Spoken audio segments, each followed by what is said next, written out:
ప్రేక్షకులకి నమస్కారం అండి. అందరూ రెడీగా ఉన్నారు కదా? పెన్ను, పుస్తకం అన్నీ తీసుకున్నారండి? అందరికీ తెలుసున్నయి చెప్తాను ఇప్పుడు. ఉల్లిపాయ. ఇది తెలియని వాళ్ళు ఆల్మోస్ట్ ఎవరు ఉండరు. దీనిని మన పూర్వీకులు ఉల్లి తల్లి లాంటిది అన్నారు. అంటే ఏంటంటే తల్లి పాలు కానీ, తల్లి యొక్క ప్రేమ కానీ, తల్లి ఇచ్చే ఆహారం కానీ ఎన్ని రకాలుగా మీ శరీరానికి పనిచేస్తుందో అంత అద్భుతమైన అన్ని రకాలైన ఔషధ గుణాలు ఈ ఉల్లిపాయలో ఉన్నాయండి. మనం కూరలో వాడుకోవటం తప్ప దీని గురించి అంతగా ఆలోచించం. అవును కదా? ఇది ఒక చిన్న పాయలు తీసుకోవాలండి. ఓకే, ఈ సైజు తీసుకోండి. ఇది ఊరికే అల్లం ముక్క మీకు సైజు కోసం చూపిస్తున్నాను. ఈ సైజు ఉల్లిపాయలు చిన్నవి తీసుకోండి. తీసుకుని ఏం చేస్తారంటే వాటిని జాగ్రత్తగా కడిగేసి తొక్క వలవండి. తొక్క ఒలిసిన తర్వాతే ముచ్చిగా వెనకాల తీయండి. తోక భాగం ముందర కోసారనుకోండి, ఈ ఉల్లిపాయ లోపల పొరలో నల్లగా మసిలే ఉంటుంది. మీ అందరూ చూసే ఉంటారు. వర్షాకాలం వచ్చిన దానికి ఎక్కువ ఉంటుంది. అది ఒక టైప్ ఆఫ్ ఫంగస్ అన్నమాట. మీరు ఈ చాక్ అంటుకుని కనుక మళ్ళీ దానికి తగిలితే కనుక ఆ ఫంగస్ మన బాడీలోకి వెళ్ళడానికి అవకాశం ఉంది. కాబట్టి ముందర శుభ్రంగా కడగండి. తర్వాత పైన తోలు వలిసేయండి. అప్పుడు కూడా ఇంకోసారి కడిగి అప్పుడు చాకుతోటి ముచ్చిగా వెనక పక్క తీయండి. ఓకేనండి? ఈ ముచ్చికిని తీసుకోండి, ఈ వెనక పక్క కట్ చేసుకోండి. అర్థమైంది కదండి? అప్పుడు దాకా మీరు చాకుతోటి ఏం చేయొద్దు. ఆ చిన్న ఉల్లిపాయను తీసుకుని మీరు వాటిని జాగ్రత్తగా ఒలుసుకుని దాన్ని మంచి సూది తీసుకుని బెజ్జాలు పెట్టండి. వాటికి ఒక 7-8 బెజ్జాలు పెట్టండి, హోల్స్ పెట్టిన తర్వాత మంచి వెనిగర్ తీసుకోండి. అర్థమైంది కదండి? వెనిగర్.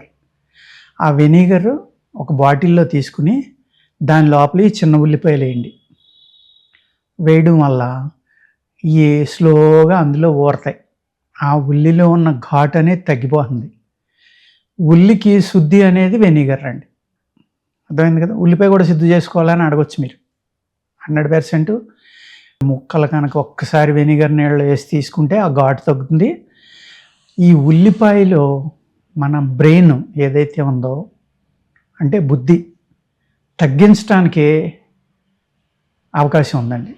అంటే మన తెలివితేటలు తగ్గడానికి ఆస్కారం ఉంది ఉల్లి ఎక్కువగా తినటం వల్ల. అదే వెనిగర్లో ఒక్కసారి ఆ వెనిగర్ నీళ్ళలో కానీ వెనిగర్లో కానీ కడిగేశారనుకోండి ఒకసారి, లేదా నీళ్ళలో వేసి తీసేసినా సరిపోతుంది. డైరెక్ట్గా కూరలో వేసుకోవచ్చు. కడగాల్సిన పని కూడా ఉండదు. ఆటోమేటిక్గా ఆ ఉల్లిలో ఉన్న సైడ్ ఎఫెక్ట్ అనేది పోతుందండి. ఏదైతే బుద్ధి మాంద్యం అవుతుందో, వాతం చేస్తుందో పొట్టకే, ఆ గుణాలు పోతాయి అన్నమాట. ఘాటు కూడా తగ్గుతుందండి. ఇది ఏదైతే మీరు వెనిగర్లో ఈ చిన్న పాయల్ని నానబెట్టుకున్నారో ఒక 3 to 5 days తర్వాత అది వాడుకోవటం మొదలుపెట్టండి. మీరు ఆ వెనిగర్లోంచి తీయకుండా ఉంటే చాలా రోజులు ఉంటుంది. పాడవకుండా చూసుకోండి. ఏదైనా ఫంగస్ లాంటిది ఏర్పడితే వెనిగర్ మార్చేసుకోండి మళ్ళీ అనుమానం ఉంటే. లేదంటే బాటిల్ జాగ్రత్తగా మూత పెట్టి చీకట్లో పెట్టుకుంటే చాలా రోజుల వరకు ఇవి ఉంటాయి. ఎన్నాళ్ళు ఉంటుందనేది మీరు వాడిన దాన్ని బట్టి ఉంటుందండి. మీరు ఏ ప్లేస్లో పెట్టారో ఆ ప్లేస్ని బట్టి కూడా మూత టైట్గా వేసుకోవాలి. ఇది చిన్నపిల్లలకి ఎంత అద్భుతంగా పనిచేస్తుందంటే పెద్దోళ్ళు కూడా తినొచ్చు. పిల్లల ఆరోగ్యం గురించి ఎందుకు చెప్తున్నానంటే ఇది వర్షాకాలం కదండి, కొంచెం అజిత్గా ఉంటారు. శ్లేష్మం పెరగడం, వాతం పెరగడం వల్ల భోజనం చేసేటప్పుడు ఉదయం 1, సాయంత్రం 1 కానీ వాళ్ళ వయసుని బట్టి బాడీ వెయిట్ని బట్టి 2-3 దాకా తినొచ్చు. పెద్దవాళ్ళు చిన్నవాళ్ళు కూడా. అది రైస్ తోటి పాటు తింటాం, లేకపోతే అది అన్నం తింటా, కూర తింటా, ఇది మధ్య మధ్యన కొరుకు తింటాం. నార్త్ ఇండియాలో ఎక్కువ ఉల్లిపాయలు తింటాం చూస్తాం మనం. ఆ విధంగా మన పిల్లలకి అలవాటు చేయండి. వాళ్ళకి పొట్టకి సంబంధించిన వ్యాధులు అనేది ఎప్పుడూ రావండి. అంత ఫ్రెష్గా ఉంటుంది వాళ్ళకి. ఇంటెస్టైన్ కానీ ఇంకోటి కానీ చక్కగా ఆకలి అవుతుంది, బ్రహ్మాండంగా భోంచేస్తారు, అరుగుదల బాగుంటుంది. అలాగే గుడ్ బ్యాక్టీరియా, గట్లో ఏ గుడ్ బ్యాక్టీరియా మీరు కావాలనుకుంటారో ఆ బ్యాక్టీరియా కూడా ఫామ్ అవుతుంది. ఎందుకంటే వెనిగర్ ఉంది కదండి అందులో, అందుకనమాట. ఆ వెనిగర్ని ఇది అబ్జర్వ్ చేసుకుంటుంది కదా, అందుకు. ఇది ఉల్లిపాయని మీరు పిల్లలకు పెట్టుకోవచ్చు, పెద్దలు తినొచ్చు. అర్థమైంది కదండి? పెద్దవాళ్ళు అయితే రోజు ఒక 2-3 దాకా తినండి, 4 దాకా, ఉదయం 2, సాయంత్రం 2 కూడా తినొచ్చు. అతిగా తినొద్దు, మధ్య మధ్యన మానేస్తూ ఉండొచ్చు. ఒక 20 రోజులు 15 రోజులు తిన్నారనుకోండి, ఒక 10-15 రోజులు గ్యాప్ ఇవ్వండి. ఏదైనా కూడా మంచిదని కంటిన్యూ చేయొద్దండి. ఏది కూడా అంటే అతి సర్వత్రా వర్జయేత్ అని చెప్తారు మనకి. అతిగా తింటే అమృతం కూడా విషం కింద అవుతుందని కూడా చెప్తారు మనకి. చాలా అద్భుతమైన శాస్త్రాలు మన వాళ్ళు చెప్తూ ఉంటారు. చిన్న చిన్నవి అన్నమాట ఇవి, కానీ దాని వెనకాల ఎంతో గొప్ప అర్థం ఉంటుందండి. ఈ ఉల్లిపాయ అనేది మనకి మన పూర్వీకులు ఋషులు యోగులు ఇంత అద్భుతమైంది కాబట్టి మనకి ఆహార పదార్థం కింద పెట్టారు. మెడిసిన్గా పనిచేస్తుంది, ఇలాగ పనిచేస్తుంది. ఇదే ఉల్లిపాయని మీరు చాకు తీసుకుని చెరిసకం కోసేసారనుకోండి 2 బద్దల కింద, ఆ లోపల భాగం ఏదైతే ఉందో ఆ లోపలి భాగం మీద కొద్దిగా సున్నం పొడి, రాతి సున్నం కానీ గొల్ల సున్నం కానీ ఏదైనా సరే, లైమ్ పౌడర్ జిమ్మి, దాంతో పామితే మీకు తేలు కుట్టిన చోట కానీ, కందిరెక్కు కుట్టింది కానీ, తేనెటెక్కు కుట్టింది కానీ, జెర్రి విషం కానీ, అలాగే పాము విషం కూడా ఇమ్మీడియట్గా బాడీలోకి పాకకుండా ఆపటానికి చాలా బాగా పనిచేస్తుందండి. అర్థమైంది కదండి. ఏం చేయాలి, దాన్ని 2 చెక్కలుగా కొయ్యాలి. కోసిన తర్వాత ఆ లోపల వైపున ఏదైతే ఉందో అక్కడ సున్నం జిమ్మి దాంతో అక్కడ పావండి కాసేపు.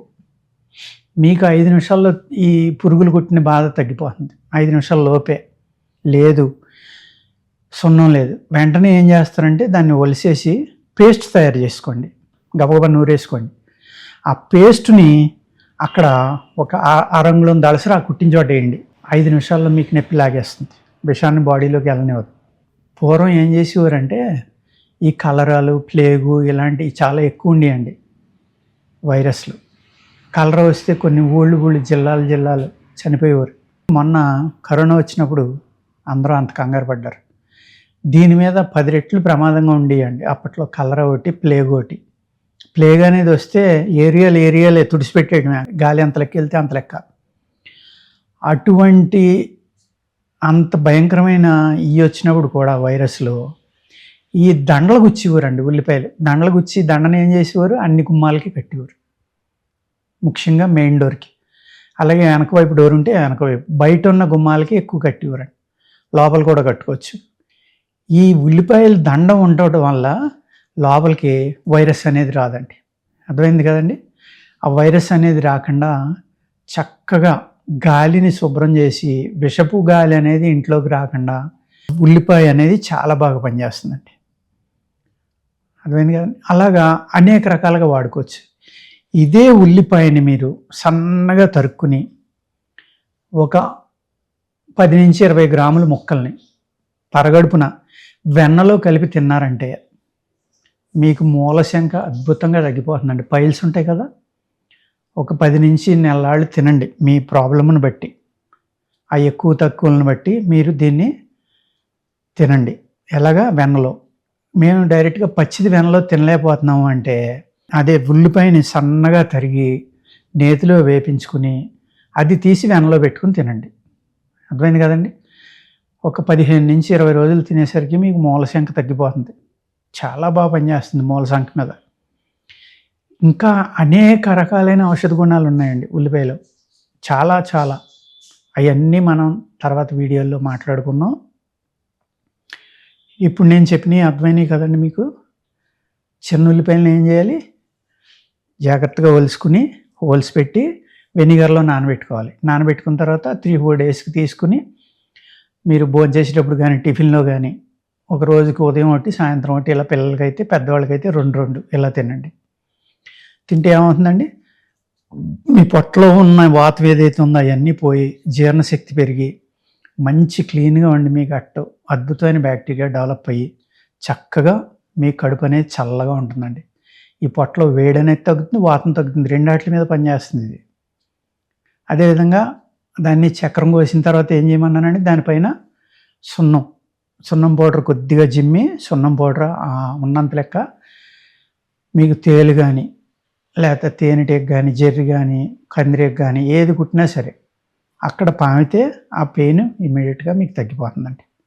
అదేవిధంగా సన్నగా తరుక్కుని వాటిని వెన్నపోస్తోటి తిన్నా, లేక పచ్చి వెన్నలో కలుపుకొని తినలేకపోతున్నాం అంటే నేతిలో వేపించుకుని వాటిని వెన్నలో పెట్టుకుని తిన్నా మీకు మూలవ్యాధి, అంటే మనం పైల్స్ అంటాం కదండి, భావశ్రీ అంటారు చాలామంది, ఇది చాలా చక్కగా తగ్గిపోతుంది అన్నమాట. సింపుల్ రెమెడీలు ఇవన్నీ కూడా మీ ఇంట్లో చాలా హ్యాపీగా చేసుకుని మీరు హ్యాపీగా ఉండొచ్చు. అర్థమైంది కదండి. నమస్కారం అండి.